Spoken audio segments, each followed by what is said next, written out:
The Galactic Assembly Hall stretched across 3 kilometers of polished obsidian floor, its crystalline dome revealing the swirling nebulae beyond. Representatives from 700 species sat in their designated sectors, their forms ranging from gaseous clouds to silicon-based megaliths. And there, in section 439, sat humanity's delegation of 12. Danny Chen stood at the human podium, her knuckles white against the speaker's edge. The translation matrix hummed around her, converting her words into 700 simultaneous languages.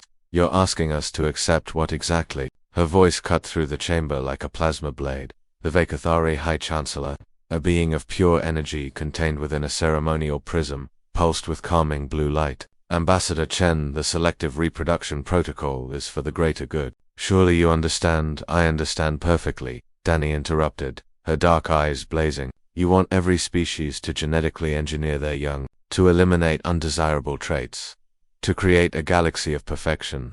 She spat the last word, like poison.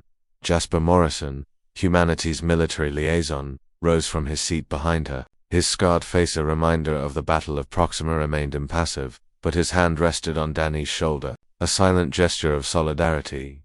The Klar representative, a massive arthropod, clicked its mandibles. "The humans misunderstand. This protocol has brought peace for 3,000 cycles. No genetic diseases. No physical limitations. No diversity," Jasper said quietly, his voice nonetheless carrying through the chamber. "No autism that leads to breakthrough thinking. No ADHD that fuels creative no physical disabilities that teach compassion and innovation." A wave of confused chittering and electronic warbles rippled through the assembly. The Zenthian ambassador, a floating jellyfish-like creature, spoke next. "But why would you want such inefficiencies? The protocol allows parents to choose." "That's exactly the problem," Danny cut in, her voice rising. "When you can choose, it stops being about health and becomes about conformity, about erasing anyone who doesn't fit a narrow definition of normal."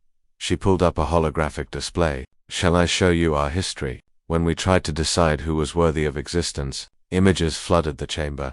The Holocaust, forced eugenics programs." The assembly fell silent. "We learned this lesson in blood," Danny continued, her voice trembling with barely controlled rage. "We learned that our differences, our so-called imperfections, are what make us strong. The greatest human minds often came in packages you'd have eliminated before birth."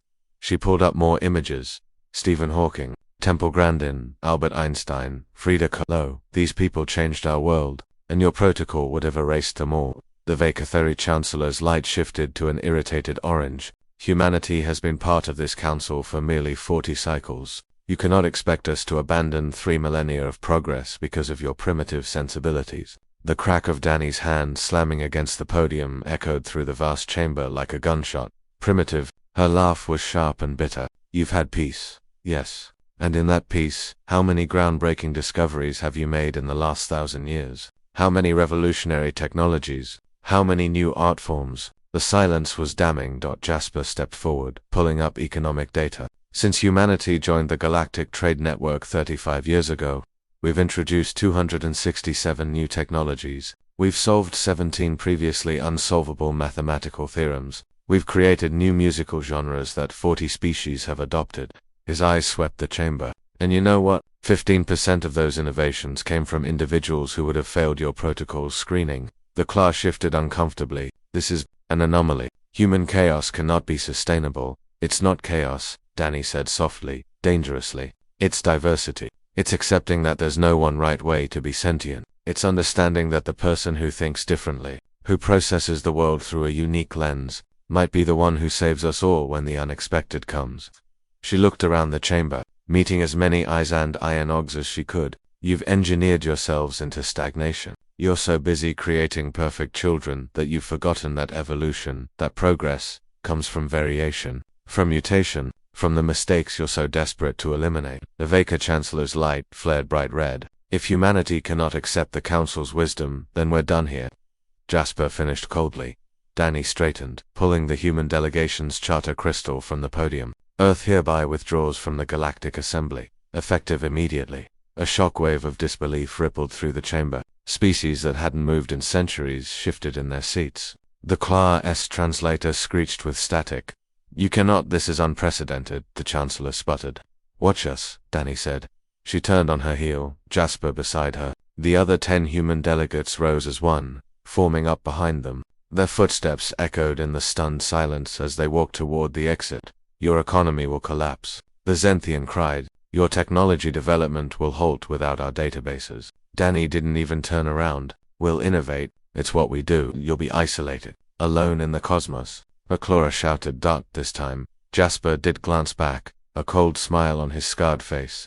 We've been alone before. We survived, we thrived, and we'll do it again. The 12 humans reached the massive doorway. Danny paused at the threshold, looking back one final time at the 700 species watching in horror and confusion.